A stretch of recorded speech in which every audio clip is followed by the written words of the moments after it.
sabi pa ako, ang tagal namin nanahimik. May mga sasabihin. Sasabihin ako, Go, Kev. revenge is coming.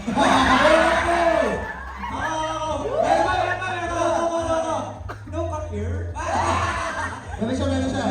Wala akong sasabihin, pero... Pero yun. Natin to. Ilan draw na natin. Yes. Ano siya? It's a waste of time. Pero totoo guys, yung mga ganyang mga bad vibes, shoot Yeah, lang. shoo away.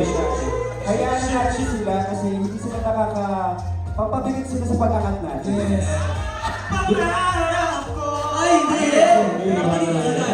Bakit hindi yan kasali? Hindi ko nasa maling unit talaga ako kanina. Yeah. Pero yun, sige, hindi ko mag-overtime tayo. For our next activity, ayan, nandito po si Pia Arcangel.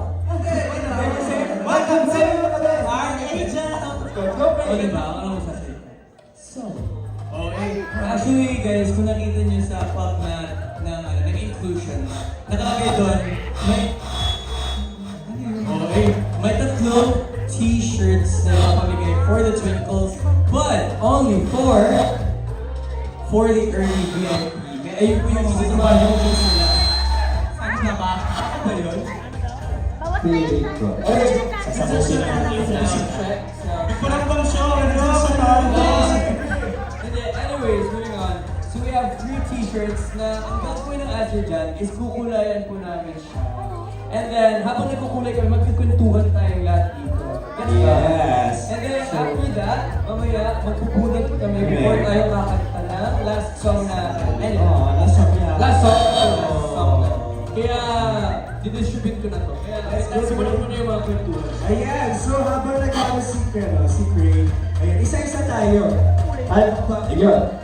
Anong paborito natin? Twinkles, memories from Twinkles. Like, isip kayo ng mga memories from Twinkles. So, simulan natin kay Craig. Ay, hindi.